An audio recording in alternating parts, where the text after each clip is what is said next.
ਲਓ ਸਰ ਜਿਹੜਾ ਮੈਂ ਜੇ ਇਸ ਵੇਲੇ ਦੁਬਈ ਦੀ ਗੋਲਡ ਮਾਰਕੀਟ ਦੇ ਅੰਦਰ ਤੇ ਮੇਰੀ ਸਾਹਮਣੇ ਸ਼ਾਪਸ ਤੇ ਮੈਨੂੰ ਦੋ ਸਰਦਾਰ ਜੀ ਨਜ਼ਰ ਆ ਰਹੇ ਜੇ ਲੱਗਦੇ ਮੈਨੂੰ ਟੂਰਿਸਟ ਜੇ ਜਿੱਦਾਂ ਕੋਈ ਵਿਜ਼ਿਟ ਕਰਨ ਆਏ ਹੋਏ ਹੁੰਦੇ ਇੱਥੋਂ ਦੇ ਲੱਗਦੇ ਨਹੀਂ ਆ ਪੰਜਾਬ ਦੇ ਆ ਤੇ ਆਓ ਲੱਭਦੇ ਆ ਉਹਨਾਂ ਨੂੰ ਫੜਦੇ ਆ ਉਹਨਾਂ ਨੂੰ ਤੇ ਨਿਕਲ ਰਹੇ ਨੇ ਲੇਕਿਨ ਮੈਂ ਉਹਨਾਂ ਨੂੰ ਪਿੱਛੋਂ ਜਾ ਕੇ ਫੜਦਾ ਵਾਂ ਤਾਂ ਉਹਨਾਂ ਨਾਲ ਤੁਹਾਡੀ ਗੱਲਬਾਤ ਸਾਂਝੀ ਕਰਾਉਣਾ ਕਿ ਸਰਦਾਰ ਜੀ ਦੁਬਈ ਦੇ ਬਾਰੇ ਕੀ ਆਖਦੇ ਨੇ ਆਇਆ ਇੱਥੋਂ ਦੇ ਰਹਿਣ ਵਾਲੇ ਆ ਜਾਂ ਵਿਜ਼ਿਟ ਕਰਨ ਆਏ ਤਾਂ ਆਓ ਗੱਲਬਾਤ ਸਾਂਝੀ ਕਰਦੇ ਉਹਨਾਂ ਨਾਲ। ਲਓ ਜੀ ਮੈਨੂੰ ਮਿਲ ਗਏ ਜੇ ਦੋ ਸਰਦਾਰ ਬਿਰਾਜੀ ਤੇ ਦੁਬਈ ਇਹ ਸਾਰਾ ਦਿਨ ਇੰਝ ਹੀ ਗੁਜ਼ਰ ਗਿਆ ਸੀ ਤੇ ਗੱਪਸ਼ਪ ਨਹੀਂ ਲੱਗੀ ਸੀ ਭਰਪੂਰ ਪੰਜਾਬੀ ਦੇ ਵਿੱਚ ਤੇ ਸਰਦਾਰ ਜੀ ਮਿਲਣ ਤੇ ਪੁੱਛਦੇ ਆ ਕਿ ਕਿੱਥੋਂ ਆਣਾ ਹੋਇਆ। ਬਾਜੀ ਦੱਸੋ ਆਪਣਾ ਨਾਮ। ਪਟਿਆਲਾ ਪੰਜਾਬ ਇੰਡੀਆ ਤੋਂ ਜੀ। अच्छा पटियाला तो क्या कहना शहर हाँ पटियाले दे क्या कहने बिल्कुल हाँ हाँ कैप्टन दे वड्डियां दा पिंड बिल्कुल जी बिल्कुल कैप्टन दा वे पिंड कैप्टन नूं कोई अकल दिवाओ ना कि हुण बंदा बन जाओ 4-5 नस्लों तो बाद तो बन जाइदा है जी। तुहाडा मेरा सोहनिंदर सिंह। अच्छा ते घुमण फिरन हाँ जी घूमन फिरन ਲਈ ਅਸੀਂ ਘੁੰਮ ਰਹੇ ਹਾਂ ਜੀ। ਅੱਛਾ ਅੱਛਾ ਤੇ ਕਿਵੇਂ ਦਾ ਲੱਗਿਆ ਜੇ ਦੁਬਈ? ਠੀਕ ਹੈ ਜੀ ਬਹੁਤ ਵਧੀਆ ਤੇ ਹੁਣ ਅਸੀਂ ਤਾਂ ਕਹਿੰਦੇ ਆ ਵੀ ਸਾਡੇ ਦੇਸ਼ ਵਾਲਿਆਂ ਨੂੰ ਵੀ ਅਕਲ ਆਵੇ। ਪੰਜਾਬ ਨੂੰ ਅਕਲ ਆਵੇ ਇੰਡੀਆ ਪਾਕਿਸਤਾਨ ਨੂੰ ਅਕਲ ਆਵੇ ਤੇ ਕੋਈ ਥੋੜਾ ਜਿਹਾ ਬਿਹਤਰ ਕਰਨ ਲੋਕਾਂ ਵਾਸਤੇ। ਬਿਲਕੁਲ ਆਵਾਮ ਲਈ ਕੁਝ ਅੱਛਾ ਕੰਮ ਹੋਵੇ। ਹਾਂ ਤੇ ਬੜੀ ਖੁਸ਼ੀ ਹੋਏਗੀ। ਤੇ ਸਾਡੀ ਸਾਈਡ ਤੇ ਅੱਜ ਕੱਲ ਬੜੇ ਹਾਲਾਤ ਖਰਾਬ ਹਨ ਤੇ ਵਾਗਾ ਸ਼ਾਗਾ ਖੋਲ ਦਿਓ ਅਸੀਂ ਵੀ ਕੋਈ ਬਸਲ ਆਲੂ ਤੁਹਾਡੇ ਤੋਂ ਲੈ ਲਵੀਏ। ਇਨਸ਼ਾਅੱਲਾ ਹੋਏਗਾ। ਹਾਂ ਕਹੋ ਮੋਦੀ ਸਾਹਿਬ ਨੂੰ ਕਿ ਖੋਲ ਦੇਣ ਤੇ ਇੱਧਰ ਵੱਲ ਤਾਂ ਆਣੀ ਨਹੀਂ ਹੈ। ਮੋਦੀ ਸਾਹਿਬ ਜ਼ਿਆਦਾ ਤੇ ਗੁਜਰਾਤ ਵੱਲ ਤੇ ਪੰਜਾਬ ਨਾਲ ਤਾਂ ਸ਼ੁਰੂ ਤੋਂ ਹੀ ਹਾਂ ਤੇ ਆਮ ਆਦਮੀ ਪਾਰਟੀ ਜਿਹੜੀ ਵੈਸੇ ਤਾਂ ਪੋਲੀਟੀਕਲ ਕੁਐਸਚਨ ਮੈਂ ਨਹੀਂ ਕਰਦਾ ਆਮ ਆਦਮੀ ਪਾਰਟੀ ਦਾ ਕਿਸ ਤਰੀਕੇ ਦਾ ਹੈ ਰੁਝਾਨ ਬਿਹਤਰ ਪਰਫਾਰਮ ਕਰ ਰਹੀ।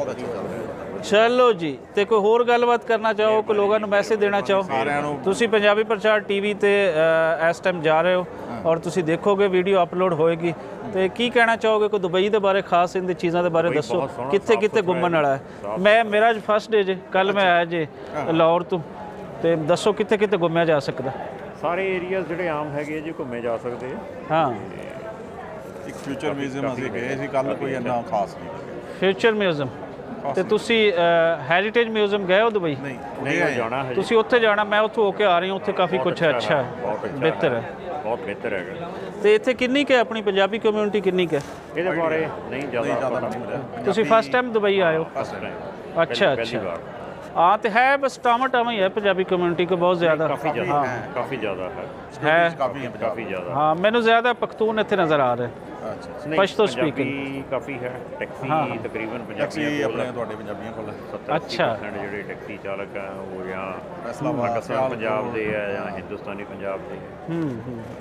ਚਲੋ ਸ਼ੁਕਰੀਆ ਬਾਜੀ ਗੱਲਬਾਤ ਕਰਕੇ ਤੁਹਾਡੇ ਨਾਲ ਚੰਗਾ ਲੱਗਿਆ। ਤੇ ਪਹਿਲੇ ਤਾਂ ਗੱਲਬਾਤ ਕਰਦੇ ਸੀ ਕਰਤਾਰਪੁਰ ਦੀਆਂ ਵੀਡੀਓਜ਼ ਸ਼ਾਇਦ ਤੁਸੀਂ ਸਾਡੀਆਂ ਦੇਖੀਆਂ ਹੋਣ ਤੇ ਉੱਥੇ ਜਿਤਨੇ ਵੀ ਕਰਤਾਰਪੁਰ ਯਾਤਰੀ ਅਸੀਂ ਜਾ ਕੇ ਬੜਾ ਪਿਆਰ ਮਿਲਿਆ। ਤੁਸੀਂ ਕਿਹੜੇ ਦਿਨਾਂ 'ਚ ਗਏ ਸੀ? 2019 'ਚ ਜਦੋਂ ਓਪਨਿੰਗ ਹੋਈ ਹੈ। ਹਾਂ ਤੇ ਓਪਨਿੰਗ ਤੋਂ ਸਾਡੀ ਪੰਜਾਬੀ ਪ੍ਰਚਾਰ ਦੀ ਟੀਮ ਨੇ ਤਾਂ ਉੱਥੇ ਬਹੁਤ ਜ਼ਿਆਦਾ ਵਲੌਗਿੰਗ ਕੀਤੀ ਤੇ ਬਾਈ ਚਾਂਸ ਤੁਹਾਡੇ ਨਾਲ ਮੁਲਾਕਾਤ ਨਹੀਂ ਹੋਈ ਤੇ ਰੱਬ ਨੇ ਫਿਰ ਇੱਥੇ ਮੁਲਾਕਾਤ ਕਰਵਾ ਦਿੱਤੀ। ਬਹੁਤ ਖੁਸ਼ੀ ਹੋਈ ਜੀ। ਹਾਂ ਕੋਈ ਵਿਚਾਰ ਲਾਸਟ ਆਖਰੀ ਕਮੈਂਟਸ ਆਪਣੇ ਕਰਨਾ ਚਾਹੋ ਵੈਸੇ ਤੁਹਾਡੀ ਲੰਬੀ ਜ਼ਿੰਦਗੀ ਰੱਬ ਕਰੇ ਲੇਕਿਨ ਵੀਡੀਓ ਦੇ ਵਿੱਚ ਆਖਰੀ ਕਮੈਂਟ ਕਰਨਾ ਚਾਹੋ। ਬਸ ਸਾਡਾ ਤਾਂ ਇਹੀ ਹੈ ਜੀ ਪੰਜਾਬ ਪਾਕਿਸਤਾਨ ਨਾਲ ਵੀ ਪਿਆਰ ਮੁਹੱਬਤ ਵਧੇ ਸਾਰੇ ਜਿਹੜੀਆਂ ਇਹ ਆਵਾਮ ਜਿਹੜੀ ਹੈ ਉਹ ਖੁਸ਼ ਹੋਵੇ ਆਵਾਮ ਖੁਸ਼ ਹੋਵੇ ਤੇ ਪੰਜਾਬੀ ਲੈਂਗੁਏਜ ਦਾ ਵੀ ਦੱਸੋ ਪੰਜਾਬੀ ਬੋਲੀ ਦੇ ਬਾਰੇ। ਤੁਹਾਡੇ ਵੱਲ ਜ਼ਿਆਦਾ ਵਧੀਆ ਸਾਡੇ ਵੱਲ ਜੇ ਕੰਮ ਕਰਨ ਦੀ ਲੋੜ ਹੈ। ਹਾਂ ਲੇਕਿਨ ਮਜ਼ਬੂਤੀ ਉਧਰ ਹੈ ਪੜ੍ਹਾਈ ਉਧਰ ਜਾ ਰਹੀ ਸਾਡੀ ਸਾਈਡ ਤੇ ਸਰਕਾਰਾਂ ਪੜ੍ਹਾ ਨਹੀਂ ਰਹੀਆਂ ਤੇ ਇਸ ਸਾਈਡ ਤੇ ਵੀ ਚਲੋ ਅਕਲ ਆਵੇ। ਚਲੋ ਠੀਕ ਹੈ ਬਾਜੀ ਖੁਸ਼ ਰਹੋ ਹੱਸਦੇ ਵਸਦੇ।